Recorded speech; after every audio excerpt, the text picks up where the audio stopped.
Hello friends, welcome to Sravani's POV. షాబాద్లో 6గురిని అత్యంత కిరాతకంగా చంపిన నరహంతకుడు రాజ్ కుమార్ పాపం పండింది. ఈ భూమి మీద బ్రతకలేక తనకి తానే పెద్ద శిక్ష వేసుకున్నాడు, ప్రాణాలు తీసుకున్నాడు. కొత్తూరు మండలం పంజర్ల దగ్గర తన మేనమామ ఉంటున్న ఇంటికి అత్యంత దగ్గరలో ఉన్న ఒక రియల్ ఎస్టేట్ వెంచర్లో రాజ్ కుమార్ మృతదేహం దొరికింది పోలీసులకి. బట్ ఇక్కడ షాకింగ్ థింగ్ ఏంటో తెలుసా? వాడి కోసం ఏడ్చిన వాళ్ళు ఎవరూ లేరు. ఊరు కాదు, సమాజం కాదు, సొంత రక్తమే అతన్ని వెలివేసింది. ఎందుకు అంటే అతను చెప్పింది శత్రువుల్ని కాదు, పగవాళ్ళని, అంతకంటే కాదు. నిద్రలో ఉన్న అమ్మమ్మని, కన్న తల్లిలా అడ్డు నిలబడిన ఒక తల్లిని, 17 ఏళ్ల అమ్మాయిని, తాళి కట్టిన భార్యని, కన్న పేగు పంచుకొని పుట్టిన 2 పసి పిల్లల్ని. అండ్ ఈ వీడియోలో నేను చెప్పబోయే అసలు ట్విస్ట్ ఏంటంటే, రాజ్ కుమార్ ఒక అమ్మాయి వెంబడి పడి వేధించడం ఇది ఫస్ట్ టైం అనుకుంటున్నారా? అస్సలు కాదు. దాదాపు 20 ఏళ్ల క్రితమే ఇదే సినిమా రేంజ్లో ఒక స్టోరీ ఉంది తన లైఫ్లో. ఆ స్టోరీ వింటే మీకు ఒళ్ళు జలధరిస్తోంది.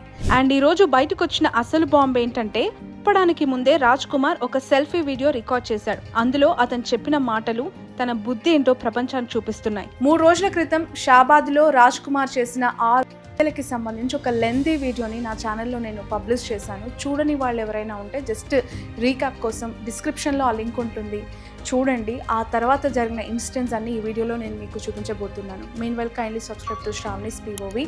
ఈ ఛానల్లో మీరు చూపించే ఎంకరేజ్మెంట్ ఛానల్ గ్రోత్కి ఎంతో ఇంపార్టెంట్. తప్పకుండా చూస్తున్న వీడియోస్ని షేర్ చేస్తారని కోరుకుంటున్నాను.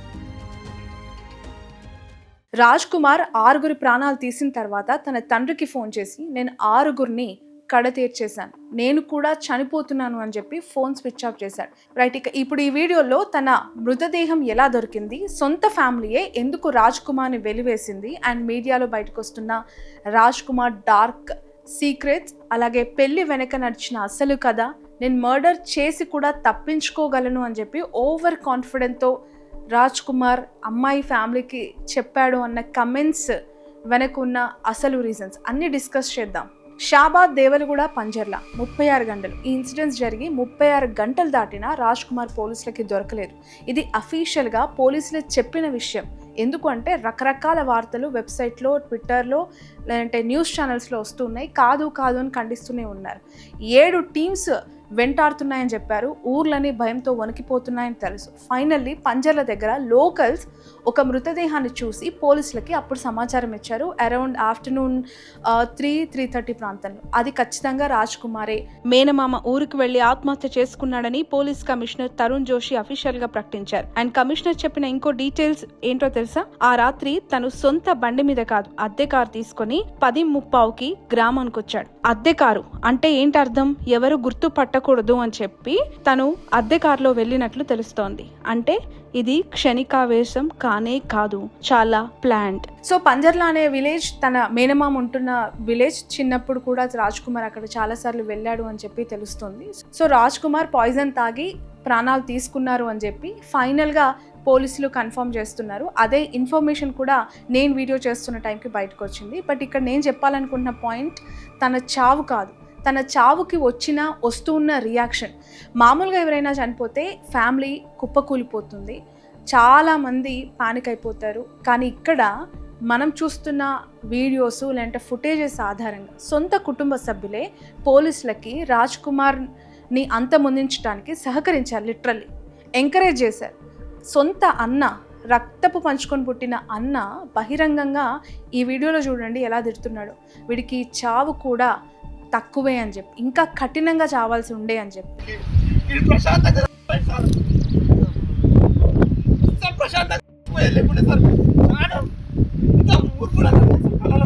ఒక మనిషి ఎంత పాపం చేస్తే కన్న వాళ్ళే, తోడబుట్టిన వాళ్ళే ఇలా మాట్లాడగలరు? ఆ ఆన్సర్ తన పాస్ట్లో ఉంది. అండ్ ఆ పాస్ట్ మీరు ఊహించిన దానికంటే చాలా డార్క్గా ఉండబోతోంది. చాలా మీడియా ఛానల్స్లో బంధువుల మాటల్లో బయటకు వస్తున్న రిపోర్ట్స్ ప్రకారం రాజ్ కుమార్ ఇంటర్ చదివే రోజుల్లో తన ట్యూషన్ టీచర్ సరితని ఇష్టపడ్డాడు. ఆమె అతని కంటే 6 ఏళ్ళు వయసులో పెద్దది. ఆమె ఖచ్చితంగా నో చెప్పింది, అసలు వద్దు ఈ పెళ్ళి అని చెప్పి నిరాకరించింది. బట్ రాజ్ కుమార్ వదలలేదు, వీడలేదు. సరితకి ఏ పెళ్లి సంబంధం వచ్చినా కూడా వెంటనే వెళ్ళి అక్కడ ఏదో ఒక పెద్ద నాన్సెన్స్ క్రియేట్ చేయడం, సీన్ క్రియేట్ చేయడం చేశాడు. ప్రతి సంబంధాన్ని, అమ్మాయికి వచ్చిన సంబంధాన్ని చెడగొట్టేశాడు, పెళ్ళి కాకుండా అడ్డుకున్నాడు. చివరికి ఆమెని పెళ్లి చేసుకోవటానికి ఎవ్వరు కూడా ముందుకు రాని పరిస్థితి. అంటే ఏ స్థాయిలో హింసించాడు, వేధించాడు అనేది మనం అర్థం చేసుకోవాలి. ఇయర్స్ అండ్ ఇయర్స్ ఇవే వేధింపులు. చివరికి రాజ్ కుమార్ సరిత 2018లో పెళ్లి చేసుకున్నారు. వీరిద్దరికి 2 మగపిల్లలు ఉన్నారు. ఇప్పుడు ఒక్క నిమిషం ఇక్కడ ఆగుదాం. ఈ ప్యాటర్న్ మీకు ఏమైనా గుర్తు చేస్తుందా? ఒక అమ్మాయి నో చెప్పటం, అయినా వినకపోవటం, వెంట పడటం, వేధించటం, బెదిరించటం, పెళ్ళి కాకుండా అడ్డుకోవటం, ఆమె లైఫ్ని పూర్తిగా ఆపేయటం, ముందుకు వెళ్లకుండా అడ్డుకోవటం. సరితకి 20 ఏళ్ల క్రితం చేసింది సేమ్ యాజ్ ఇట్ ఈస్ అదే ఇప్పుడు 2026లో. అంటే ఆ 17 years మైనర్ గర్ల్కి కూడా చేశాడు.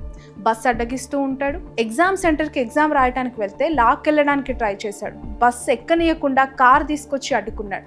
ఆ అమ్మాయి చదివే లిటరల్లీ ఆపేసుకునే పరిస్థితి. ఒకవేళ చదువుకోవాలి అంటే బస్ ఎక్కించడానికి ఒక మనిషి తోడు, దింపడానికి ఇంకొక మనిషి తోడు అన్న సిచ్యువేషన్ తను క్రియేట్ చేశాడు. అంటే ఇది సడన్గా మతిపోగొట్టుకున్న కేసా? ఖచ్చితంగా కాదు. గత 20 ఏళ్ళుగా ఉన్న మెంటాలిటీ, అబ్సెషన్ని ప్రేమ అనుకునే ఒక సైకో మైండ్ సెట్. అండ్ ఇంకో దారుణం వింటారా? బంధువులు చెప్తున్న దాని ప్రకారం పెళ్ళైన తర్వాత తను సరితను ద్వేషించడం మొదలుపెట్టాడు. ఎప్పుడైతే మైనర్ గర్ల్ తనకి పరిచయం అయిందో అప్పటి నుంచి సరితకి విధింపులు ఇంకా ఎక్కువైపోయాయి. డివోర్స్ కావాలని చెప్పి రోజు టార్చర్ చేయటం. ఎందుకో తెలుసా? 36 ఏళ్ల వయస్సున్న రాజ్ కుమార్ జస్ట్ 16 సంవత్సరాలు ఉన్న అమ్మాయి ప్రేమ దొరికింది అని చెప్పి కట్టుకున్న భార్యను వదిలేయమని చెప్పి వేధించడం, ఏళ్ల తరబడి వెంటపడి వేధించి బతుకు నాశనం చేసి వేరే వాళ్ళతో పెళ్లి కాకుండా అడ్డుపడిన వ్యక్తి ఇక అక్కర్లేదు అని చెప్పాడు. ఇక్కడితో ఆగిపోలేదు రాజ్ కుమార్. సరిత సోదరి ఇక్కడ మీడియాతో చెప్తున్న దాని ప్రకారం తను సరితను చెప్పేస్తానని కూడా చాలాసార్లు బెదిరించాడు అని చెప్పి. అండ్ ఎలా అన్నాడో కూడా తెలుసా? గతంలో మీరందరూ ఒక న్యూస్ చూసుంటారు. యూట్యూబర్ వైష్ణవి భర్త తప్పించుకున్నట్లే తను కూడా ఈజీగా తప్పించుకుంటాను అని చెప్పి వాళ్ళందరినీ బెదిరించాడు. జస్ట్ ఆలోచించండి, మర్డర్ చేసి తప్పించుకోవడం గురించి ఒక మనిషి ప్లాన్ గురించి మాట్లాడుతున్నాడు అంటే తన బుర్రలో ఏం నడుస్తుందో, ఎంత అడ్వాన్స్డ్గా అలాంటి మెంటాలిటీ, ప్లానింగ్స్ తనలో ఉన్నాయో. దీనికి తోడు బెట్టింగ్ ఉంది, మద్యానికి బానిస అయిపోయాడు. కుటుంబ సభ్యులు చెప్తున్న దాని ప్రకారం అప్పులు తీర్చడానికి వాళ్ళ వారసత్వంగా వస్తున్న కొంత భూమిని, అంటే పొలాన్ని అమ్మి మరీ అవి కట్టడం. అస్సలు మారలేదు తన లైఫ్ స్టైల్ ఎక్కడ కూడా. మళ్ళీ 2 కోట్ల దాకా అప్పులు చేయటం, లేదంటే పోతాను అని చెప్పి కన్న వాళ్ళని బెదిరించటం, మిగిలిన పొలం కూడా అమ్మించేయటం. ఒక కుటుంబం మొత్తాన్ని పీల్చి పిప్పి చేసేసాడు. అండ్ మోస్ట్ డిస్టర్బింగ్ అలిగేషన్, బాలిక కుటుంబం తమ కంప్లైంట్లో పేర్కొన్న దాని ప్రకారం ఏడాది క్రితం బాలిక తండ్రి మృతికి కూడా రాజ్ కుమారి కారణం అని చెప్పి ఆరోపిస్తున్నారు. సో పోలీసులు దీనిపైన ఇంకా క్లారిటీ ఇప్పటివరకు మీడియాతో ఇవ్వలేదు. ఎందుకనంటే కొంతమంది కొన్ని ఛానల్స్లో ఇట్స్ హార్ట్ అటాక్ అంటున్నారు, మరికొన్ని ఛానల్స్లో వస్తున్న దాని ప్రకారం అతను ఒక లైన్ మెయిన్, సో డ్యూటీలో ఉన్నప్పుడే కరెంట్ షాక్తో చనిపోయారు అని చెప్తున్నారు. సో దీనిపైన ఇంకా క్లారిటీ రావాలి. బట్ ఆ ఫ్యామిలీ భయం మాత్రం నిజం. అందుకే మమ్మల్ని కూడా చెప్పేస్తాడు అని చెప్పి ఎఫ్ఐఆర్ కంప్లైంట్లో చాలా క్లియర్గా రాజ్ కుమార్ పైన చేసిన అలిగేషన్ కంప్లైంట్. ఇప్పుడు ఆ సెల్ఫీ వీడియో విషయానికి వద్దాం. పోలీసులు రాజ్ కుమార్ ఫోన్ స్వాధీనం చేసుకుంటే అందులో మర్డర్స్ కి ముందే రికార్డ్ చేసిన సెల్ఫీ వీడియో దొరికింది. అందులో రాజ్ కుమార్ ఏమంటున్నాడో తెలుసా?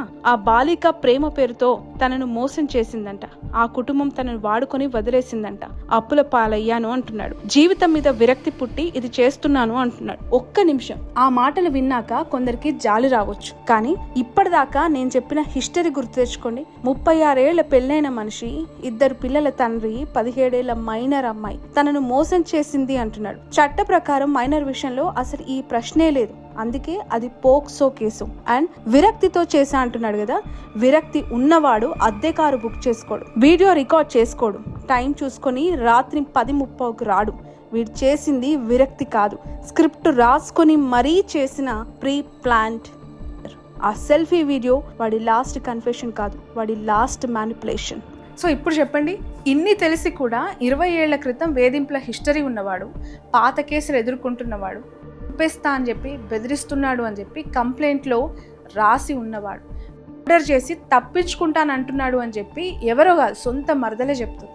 అలాంటి వాడికి పోక్సో కేసులో జస్ట్ 2 నెలలకే అసలు బెయిల్ ఎలా వచ్చింది? లోకల్స్ నుంచి, బాధిత కుటుంబం నుంచి వినిపిస్తున్న ఆరోపణలు ఏంటో తెలుసా? వాడు డబ్బుతో సిస్టమ్ని మేనేజ్ చేశాడు అని చెప్పి. ఇక్కడ వాడు అంటున్నానని చెప్పి తప్పుగా అనుకోద్దు. ఇలాంటి వాళ్ళని నిజంగా పేరు పెట్టి సంబోధించాలి అన్నా కూడా నాకు మనసు రావట్లేదు. లంచాలు ఇచ్చాడనే మాటలు కూడా వినిపిస్తున్నాయి. ఎవరికి? పోలీస్ డిపార్ట్మెంట్లో. అందుకే ఎస్ఐ రమేష్ని సస్పెండ్ చేశారు ఇమీడియట్గా. ఇవి ఇంకా ప్రూవ్ కావాల్సిన ఆరోపణలే. బట్ ప్రూవ్ అయిన ఫ్యాక్ట్స్ చూడండి. బలమైన సెక్షన్లు లేకుండా ఎఫ్ఐఆర్ ఫైల్ అయిందన్న విమర్శ. 2 నెలలకే బెయిల్ రావటం. బెయిల్ తర్వాత జీరోనిగా, అసలు వార్నింగ్స్ లేవు, సంతకాలు పెట్టమని పోలీస్ స్టేషన్లకి పిలుపులు లేవు. బయటికి వచ్చిన 24 గంటల్లో 6 మర్డర్లు. ఆ తర్వాత 36 గంటలైనా అరెస్ట్ చేయలేకపోయారు. చివరికి వాడు దొరికింది ఎవరికో తెలుసా? పోలీసులకి కాదు, లోకల్స్కి. అక్కడ లోకల్గా ఉన్న వాళ్ళు ఈ పలానా వ్యక్తి రాజ్ కుమారే, తన మృతదేహమే కావచ్చు అని చెప్పి ఇన్ఫర్మేషన్ ఇస్తే అప్పుడు వీళ్ళు వెళ్ళి కనుక్కున్నారంట. సో ఎస్ఐ సస్పెండ్ అయ్యాడు ఇక్కడ. బట్ ఒక సస్పెన్షన్తో 6 ప్రాణాలకి జవాబు వచ్చేసినట్లేనా? అండ్ ఇంకొక దరిద్రమైన విషయం ఏంటో తెలుసా? ఇప్పుడు సోషల్ మీడియాలో కొందరు వాడిని విక్టిమ్ చేసడానికి ట్రై చేస్తున్నారు. పాపం అమాయకుడు ఫేక్ పోక్సో కేసుతో మతిపోయింది అనే స్టోరీలు తెగ వైరల్ చేస్తున్నారు. 20 ఏళ్ల నేర చరిత్ర కలిగిన ఒక వ్యక్తి, 2 కోట్ల అప్పులు, మర్డర్, బెదిరింపులు, ఇవన్నీ చూశాక కూడా నిజంగానే రాజ్ కుమార్ అమాయకుడు అనుకోవాలా? ఇలాంటి నేరేటివ్స్ ఎందుకు వస్తున్నాయి అంటే సిస్టమ్ ఫెయిల్యూర్ మీద ఉన్న కోపాన్ని జస్ట్ రాంగ్ ట్రాక్ పట్టించడానికి, 100% పక్కదారి పట్టించడానికే. ఈ ట్రాప్లో అస్సలు పడకుండా మనం ఉండాల్సిన అలర్ట్ ఇప్పుడు మనది. ఇప్పుడు నా పాయింట్ ఆఫ్ వ్యూ ఏంటో తెలుసా? పాపం పండింది అని మనం మాట్లాడుకుంటున్నాం. 20 ఏళ్ళు ఒక ఆడపిల్ల బతుకుని నాశనం చేశాడు, ఇంకొక ఆడపిల్ల చదువుని చంపేశాడు, ఆమెను ప్రాణాలు లేకుండా కడతీర్చాడు, కన్న వాళ్ళ పొలాలు అమ్మేశాడు, చివరికి 6 ప్రాణాలు తీశాడు. అలాంటి వాడు హాయిగా బతికేస్తే అదే అసలు అన్యాయం. చేసిన పాపం వాడికి 36 గంటలే బ్రతకనిచ్చింది, బతకలేక ఇచ్చాడు. బట్ ఒక్క మాట గుర్తుపెట్టుకోండి, మర్డర్ చేసి ఈజీగా తప్పించుకుంటా అని చెప్పి అందరితో కమెంట్స్ చేసిన వాడు చివరికి చట్టం నుంచి కాదు, బతుకు నుంచే తప్పించుకున్నాడు. సొంతంగా ప్రాణాలు తీసుకున్నాడు. కోర్టు ముందు నిలబడే ధైర్యం లేక, జైల్లో ప్రతిరోజు చేసిన పాపాన్ని గుర్తు చేసుకుంటూ కూలిపోయే శిక్ష అనుభవించే దమ్ము లేక, వాడి చావు వాడి పిరికితనం. అండ్ సొంత అన్ననే వీడికి చావు కూడా తక్కువే అన్నాడు అంటే అంతకంటే పెద్ద తీర్పు ఏ కోర్టు ఇవ్వదేమో. పుట్టిన రక్తమే, వెలివేసిన బ్రతుకు, అది చావు కంటే పెద్ద శిక్ష అన్న ఫీలింగ్. బట్ ఫ్రెండ్స్, వాడు పోయాడని చెప్పి ఈ కేసు క్లోజ్ చేయగలరా? చేయకూడదు. ఎందుకంటే 2 నెలల్లో బెయిల్ ఎలా వస్తుంది? ఎఫ్ఐఆర్ ఎందుకు వీక్గా ఉంది? లంచం ఆరోపణలు వస్తున్న పోలీస్ వ్యవస్థ పైన ఎందుకు మానిటరింగ్ లేదు? రాజ్ కుమార్ పైన ఎందుకు నిఘా పెట్టలేదు? ఈ ప్రశ్నలకి ఖచ్చితంగా జవాబు రావాలి. ఎందుకంటే రాజ్ కుమార్ పోయాడు, కానీ తనకి బెయిల్ ఇచ్చిన సిస్టమ్ ఇంకా అలాగే ఉంది, కళ్ళ ముందు కనిపిస్తుంది. రేపు ఇంకొక రాజ్ కుమార్ బయటకు వస్తే అడ్డుకునేది ఎవరు? సో ఫ్రెండ్స్, మీరేమంటారు? మీ ఒపీనియన్ ఏంటి? వాడికి చావే తగిన శిక్ష, లేక అసలు శిక్షే లేకుండా తప్పించుకున్నారు అనుకుంటున్నారా? Let's comment your opinion. ఎందుకనంటే ఈ కేసుకి సంబంధించి ఇంకా అసలు వాస్తవాలు డిపార్ట్మెంట్ నుంచి మనకి బయటికి రావాల్సి ఉంది. అప్డేట్స్లో ఇంకొంచెం క్యూరియస్ కలిగించిన థింగ్స్ ఉంటే పార్ట్ 3 ఒకవేళ మీకు కావాలి అంటే అది కూడా కమెంట్ బాక్స్లో ఖచ్చితంగా మెన్షన్ చేయండి. బెల్ ఐకాన్ని ఆన్లో పెట్టండి. మీరు చేసే లైక్స్, కమెంట్స్, షేర్స్ ఛానల్ గ్రోత్కి చాలా ఇంపార్టెంట్. మరొక వీడియోతో మళ్ళీ కలుద్దాం.